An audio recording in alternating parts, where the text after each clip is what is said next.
The Washington football team dominated the division rival Dallas Cowboys 25-3 to come within one half game of first place in the division with a record of 2-5. The Baltimore Ravens had a bye, but they will return this week against the undefeated Pittsburgh Steelers. Welcome to the Sideline Report. I'm Marvin Jackson, and joining me again this evening are Donna Hopkins and Lou Holder, and our special guest, former Washington receiver, Santana Moss. Welcome to the show, Santana.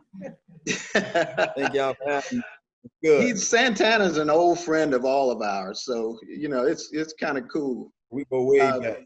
Yeah, that's right. That's right. Now, Santana, let's talk before we get into the Washington-Dallas game. Talk a little bit about you, how you got to Miami, and then to the Redskins eventually, to Washington eventually.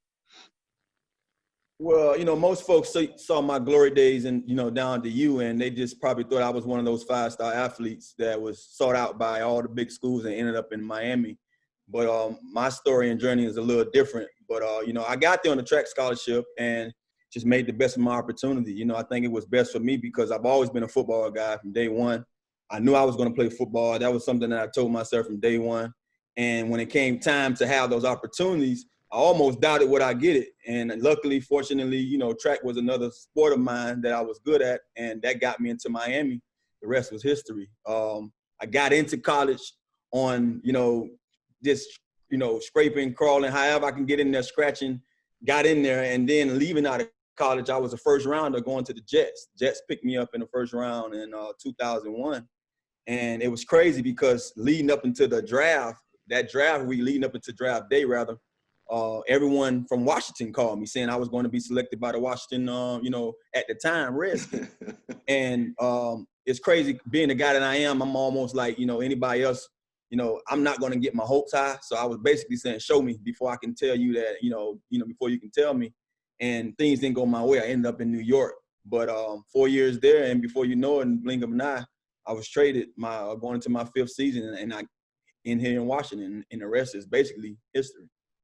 All right. Well, let's talk a little bit about that Dallas game. You had some big games against Dallas. Let's start out with you, Santana. What does that game mean to you as a former Washington player?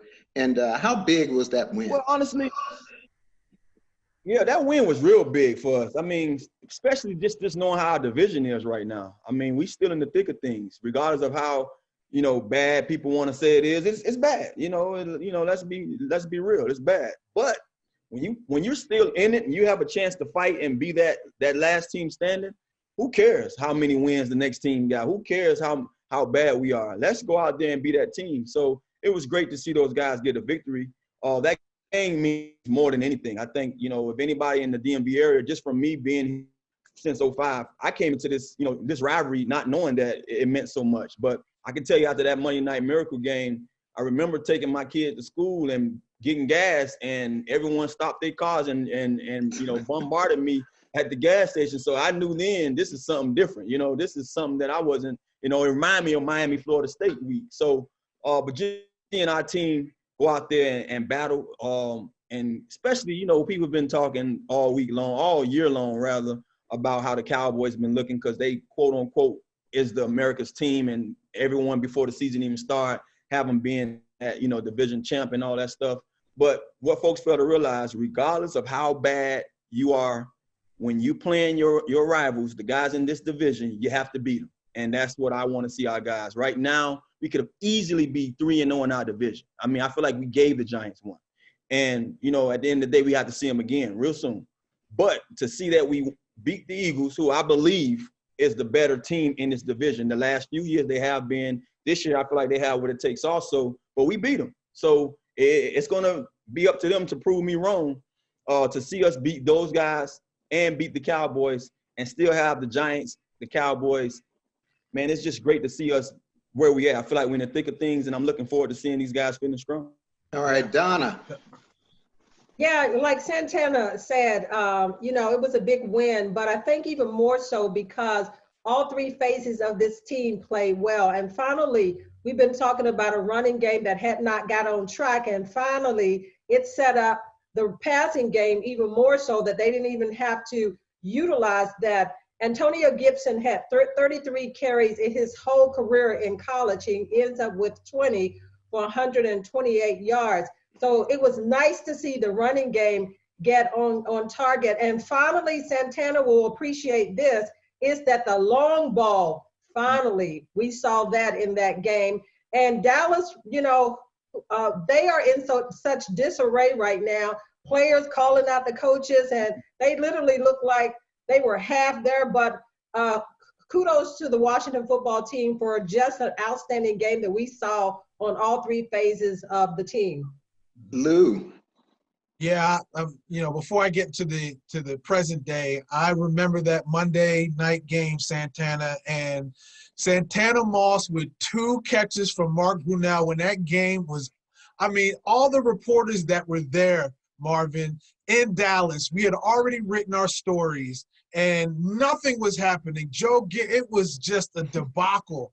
And then 2 bombs from Mark Brunell, and Santana has this iconic catch over, what was it? Was it Roy Williams? I forget who it was over. Yeah, then he goes over and he runs right into Chief Z's face, and they're celebrating. And I'm telling you, that is when Santana talks about the gas station the next day and all the stuff that went on. I'm telling you, that is what the Cowboy Redskins rivalry is all about. And, going fast forward into last Sunday, no people in the stadium, but it was still the energy there that when you were playing, like you said, when you're playing your rival, you can lose every game on the schedule, as I said last week. But if you beat the Dallas Cowboys once and then again in Thanksgiving, it doesn't matter who else you play the entire year, you can put those Dallas Cowboy fans to rest. And as Donna said, the long ball worked. We'll talk about Terry McLaurin in a minute. The running game worked. Kyle Allen is settling in to being the quarterback that Ron Rivera wants. And again, you just saw some